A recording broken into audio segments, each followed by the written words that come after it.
여러분 안녕하세요. 지난 시간까지 1966년 3월 베트남 고보이 평야 맹호 5호 작전 띵빈마을 전투에서 활약한 제5중대장 박동원 대위, 전사한 제3소대장 고 정정능 중위와 제10중대위 고 김무석 대위에 대해서 말씀드렸는데요. 제가 제5중대장 박동원 대위에 대해서 말씀드린 후 그분을 잘 알고 계시는 많은 분들께서 저에게 연락을 해 오셨습니다. 그분께서 제가 말씀드린 내용 중 사실과 다른 부분 한 가지를 제작해 주셨는데요. 저는 박동원 중대장이 육군 준장으로 예편하셨다고 말씀드렸는데 투스타, 즉 육군 소장으로 예편하셨다고 합니다. 사실로 확인하였기에 벌어졌습니다. 혼동을 초래해서 죄송합니다. 오늘은 1966년 3월 맹호 5호 작전 띵빈마을 전투에서 수훈을 세운 김광마 병장에 대해서 말씀드리겠습니다. 전장에서 모두가 공포에 빠져 있거나 위기에 처해 있을 때 분연히 일어나 공격을 선도함으로써 단숨에 전장의 분위기를 바꿔놓는 영웅이 있습니다. 김광마 병장이 바로 그런 영웅이었습니다. 맹호부대, 즉 수소사단 제1년대 5중대 1소대 소총수로 참전한 그는 소대가 어려움에 처할 때마다 앞장서서 공격을 이끌었습니다. 그의 용명을 높이 평가한 중대장은 그를 제1분대장으로 임명했지만 너무 앞장서지 말도록 제지하는 형편이었습니다. 1966년 3월 24일 새벽에 시작된 맹호 5호 작전에서도 그의 활약은 빛을 발휘했습니다. 1소대가 중대 서측을 수색하고 있을 때 띵빈 마을을 공격하라는 중대장의 긴급 명령이 내려왔습니다. 명령을 접수한 소대는 단숨에 2km의 늪지대를 돌파한 후 중대장 좌측의 논두렁에 전개했습니다.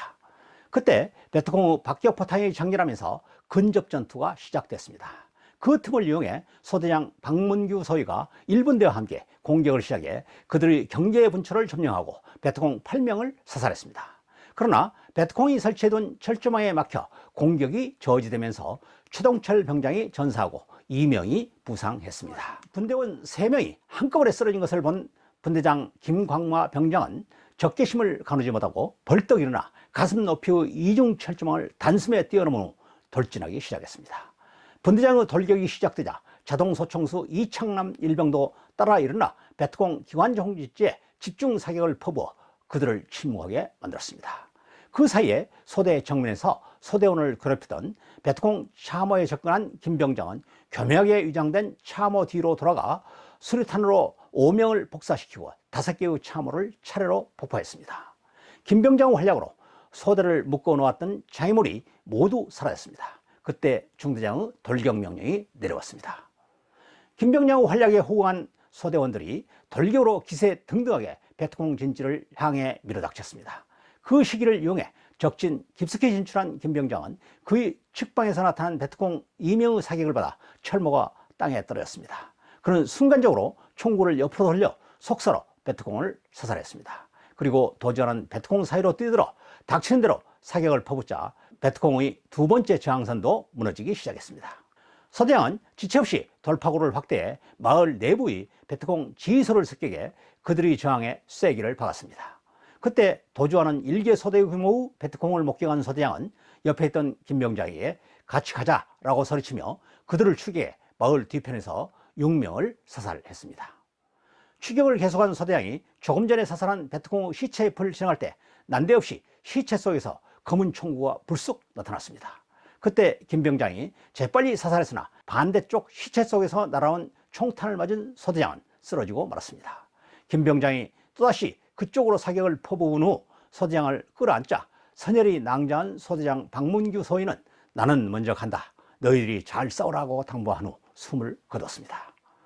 제1소대장이 전사하자 중대장은 정정능 소위와 정주영 중위의 연이은 전사로 지휘부재 상태인 제3소대를 화기소대장 김주천 중위에게 통합 지휘해 위기를 수습하라고 명령했는데 또다시 박문규 소위가 전사하자 중대장에게 남은 장교는 2소대장 이청 중위와 화기소대장 김주천 중위뿐이었기 때문에 중대장은 김주천 중위에게 1소대를 위기에서 구하라고 명령하였습니다. 김주천 중위는 다시 소방수가 되어서 1소대의 위기를 수습하면서 작전을 마무리할 수 있었습니다. 이후 김주천 중위는 제1소대장으로 근무했습니다. 당시 소대장 김주천 중위의 회고에 의하면 김광마 병장은 훤칠한 키에 힘도 세고 체구도 유달리 컸으며 전장에서 순간적인 두뇌 회전이 기가 막히게 빨랐다고 합니다. 그는 매번 서대의 선두에 섰으며 서대왕이 앞으로 나가면 즉각 뒤쫓아와 서대원 40명의 목숨을 생각하라며 서대왕보다도 한 발 더 나가는 분대장이었다고 합니다.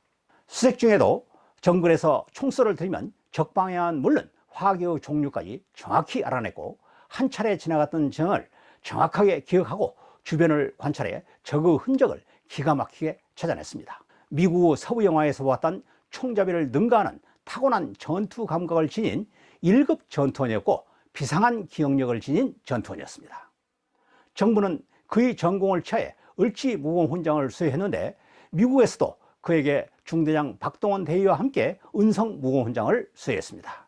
미국 은성무공훈장은 대한민국 을지무공훈장과 같은 격인데 베트남 전쟁 기간 중 총 67명의 한국군이 수훈의 영광을 안았습니다.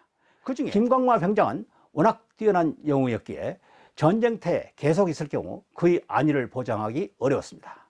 따라서 부대는 김광마 병장을 조기에 귀국하게 해 부사관으로 임명한 후 중사로 진급시켜 파울장병 훈련소인 화천 오음리 훈련장 교관으로 임명했지만 그는 격렬한 전쟁 후에 찾아오는 공통적인 질환 외상후 증후군에 시달렸습니다.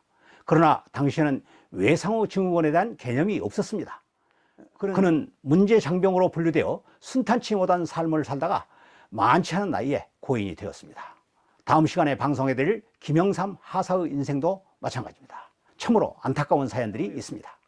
저는 각각 1,000쪽 분량으로 편찬한 베트남 전쟁 증언록 3권과 함께 베트남 정글의 영웅들을 집필하면서 베트남에서 전투를 직접 수행한 많은 참전용사, 특히 훈장을 받은 영웅들을 면담하고 자료를 수집해 왔습니다. 그 연구를 통해 저는 전쟁 영웅들의 특성을 파악할 수 있었는데 연구를 종합한 결과 귀국 후 그들의 인생이 대체로 불우했다는 사실을 확인할 수 있었습니다. 전쟁에서 치열한 전투를 경험한 전쟁 영웅들은 외상후 스트레스 증후군으로 악몽, 환각, 공황장애 등의 질환을 겪는 경우가 대부분입니다.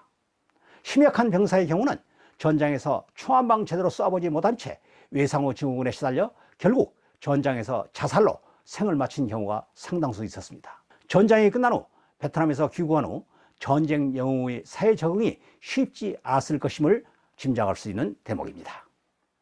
많은 분들이 음주 주벽을 일삼고 폭력성으로 주변에서 배척받고 외상후 스트레스 증후군에 대한 신경질환으로 사회성을 발휘할 수 없어서 경제활동에서 낙오하면서 하위층에 속한 분들이 많았습니다. 그로 인해 젊은 나이에 고인이 된 분도 많았습니다. 그리고 대한민국이 국가 경제 발전에 매진하는 동안 많은 세월이 지나면서 그분에 대한 국민들의 관심은 멀어졌습니다. 이제 세계 10위권의 대한민국, 선진국에 지명한 대한민국은 잊고 지나온 지난날을 해고해 볼 필요가 있습니다. 이와 관련한 주제는 161명의 베트남 파병 자살자 문제와 함께 별도로 편성해서 6, 70회로 계획하고 있는 베트남 정글의 영웅들 중간쯤에 방송할 예정입니다. 여러분들은 김광마 병장의 활약과 전쟁 영웅 애환에 대해 어떻게 생각하시는지요? 여러분의 생각을 댓글로 남겨주시면 다음 영상 제작에 참고하겠습니다. 다음 시간에는 김광마 병장과 같은 전투에서 활약하고 유사한 인생을 살아온 김영삼 하사에 대해서 말씀드리겠습니다. 여러분, 다음 영상에서 만나요.